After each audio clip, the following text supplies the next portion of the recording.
satellite TV and that. They say it's satellite, but could it have come from elsewhere? It's contaminated. Yep. Um, it's not a unique story. Rockets, geostationary satellites, and tablet computers all got their start in the creative minds of science fiction authors. And the creations of these authors, who were inspired by the science fact that came before them, went on to inspire the next wave of science fiction and creating a feedback loop to inspire, create, repeat. It's important that we know how each step in the feedback loop works, being able to understand the process.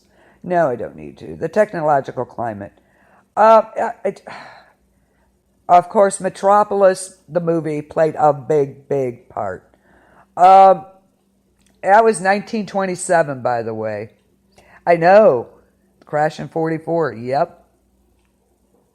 Yeah, exactly what I'm saying, Michelle. We're pulling it, but they're not giving it to us all at once. It's by increments. Yeah, have you noticed that? Yeah, all of a sudden we have all this, all this. Yeah, okay. But we're still eating Tide Pods, and that really, yeah. I don't know. I don't know. My mind is boggled by this. But anyway, um, it's just, yeah, I don't know. I think there's a correlation to what we found in 44 and the technology we have today. There really is. We just didn't come up with this stuff. Yeah. I'm sorry, I keep referring to that, but what is the deal with that? It's driving me crazy. It's like, oh my God. Yet here we are, people. Yep, eating Tide Pods. Yay. I'm sorry. I think we should move on to Ajax. Snort the lines. Well, yeah. They're eating the Tide Pods, Lori, so we're not going to have exactly. We were hoping for the future like that, and futuristic our architecture, our technology, our hovering cars. Yeah, yeah, yeah, exactly. Yeah, I do. I do. Yes, I know some who would do that.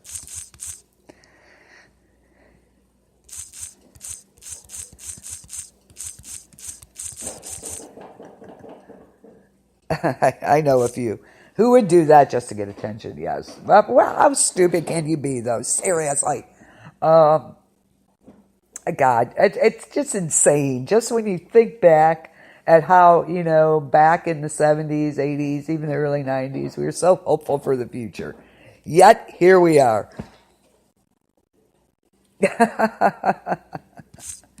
um, yeah, I know my brother, before he passed when he was younger, he ate a uh, milk bone. The boy was never right. I'm sorry, but yeah. Um, in the classic Metropolis, of course, that was in 1927, guys. Technology was operated by using mechanical controls. By 1987, television show Star Trek Next Generation had replaced mechanical controls with touch panels and voice control. Each piece of technology fit with the viewing audience general of understanding. Now, this is interesting. Each piece of operating technology fit with the viewing audience's general understanding of technology at that time. There you go. Yeah, exactly.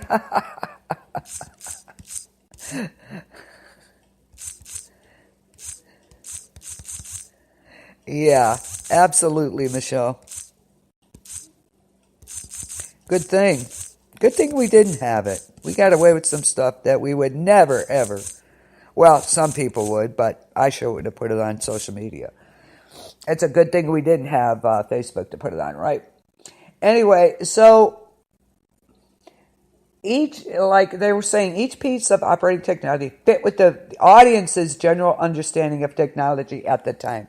And I still say they're doing it today. Same thing. They're giving us in increments because of our, we understand this, we understand that. Um, as far as they know, they're assuming, okay? Today, it makes sense that a spaceship would need something more advanced. Oh, you think? Because our understanding of technology has improved. So there you go. So did our assumption about what would make sense in the future. Had touchscreens been imagined in 1927, showing them would have been more future-reaching, but would have pushed the audience outside the boundaries of their understanding. Because they think we're stupid. That's my line. They think we're stupid.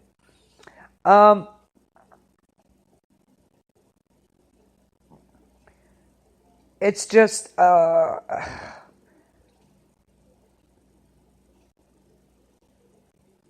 So, like touch screens and this and that.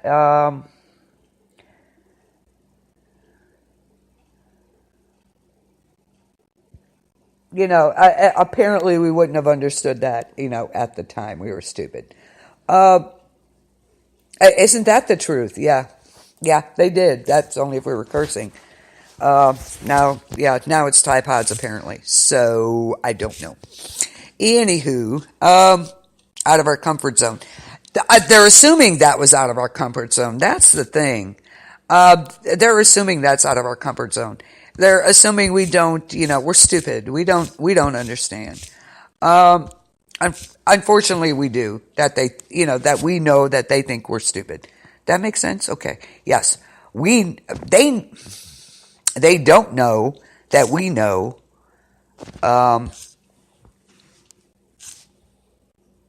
what they're trying to hide from us. That's it.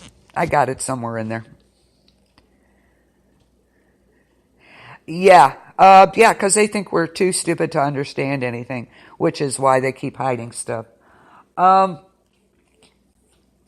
I can't wait. We're going to get back to this subject when James Cameron has his show, and that's going to be, I think, it's April 2nd.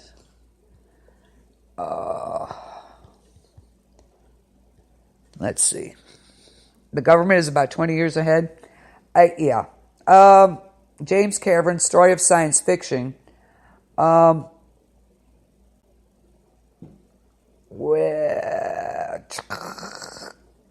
going to be so good. It's April. You think it was a hologram? You think so? Interesting.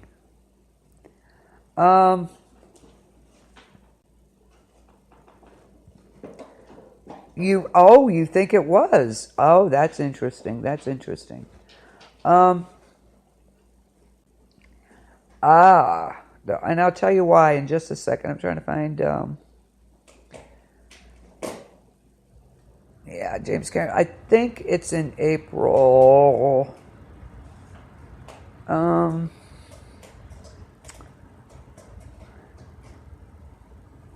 Yeah, I know I saw the name, the date. Shoot.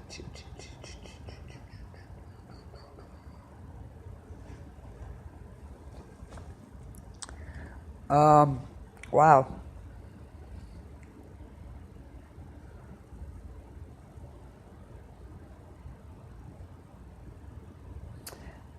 And this show with James Cameron, he has directed, of course, some of the genre's best-known works: Terminator, Terminator 2, Judgment Day, The Abyss, Avatar.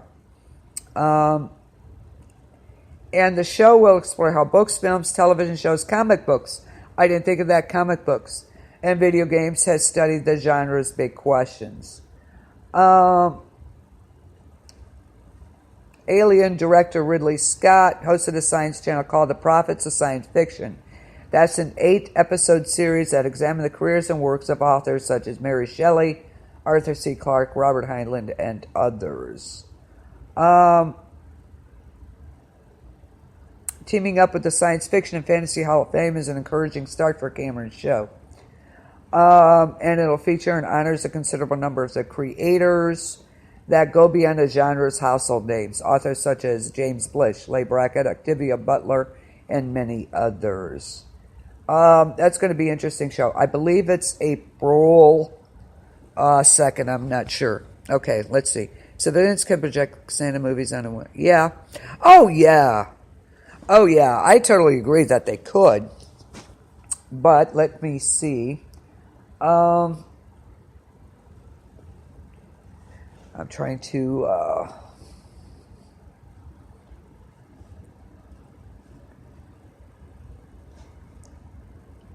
Dang it.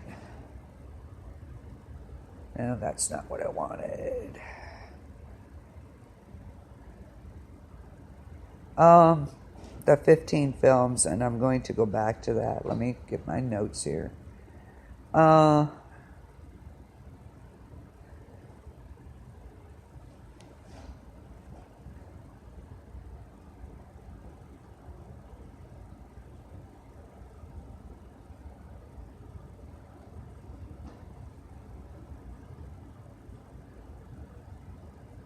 Hang on, give me a second.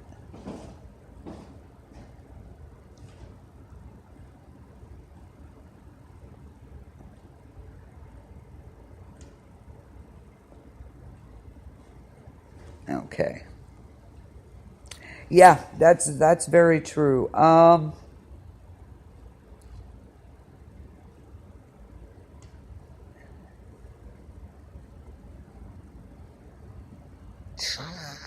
Where is that? Come on, you can find it.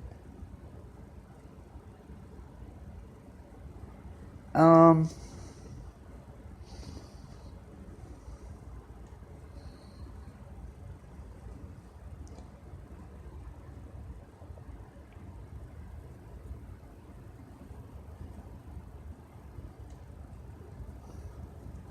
Darn it out. Why can I not find this?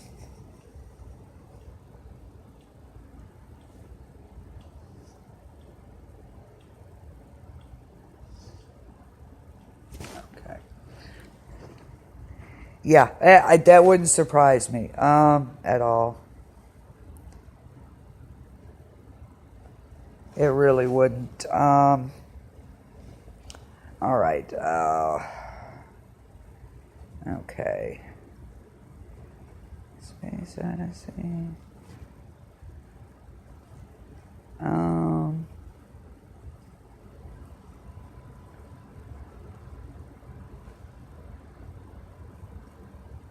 Gattaca.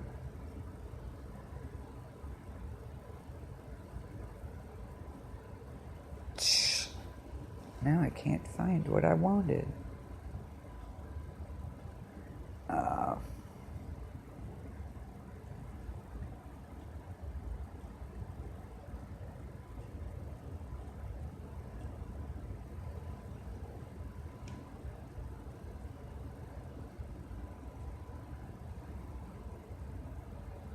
Base. That. Okay. Hi, Ike. You missed most of the show. I'm trying to find something in relative to Michelle's. Uh,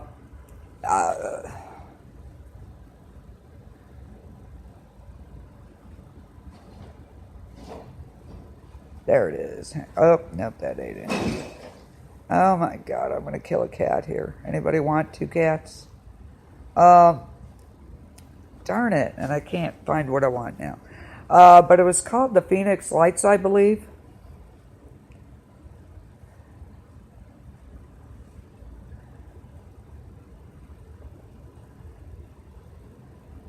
Okay. Uh, okay.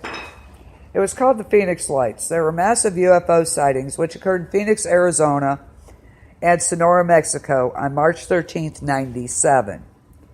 Lights of varying descriptions were reported by thousands of people in a space of about 300 miles. There were allegedly two distinct events involved in the incident. A triangular formation of lights seemed to pass over the state, and a series of stationary lights seen in the Phoenix area. I love this one. We're stupid, remember? The USA Air Force later identified the second group of lights as flares dropped by by an A-10 Warhog aircraft. Let me see, but they were stationary, but they were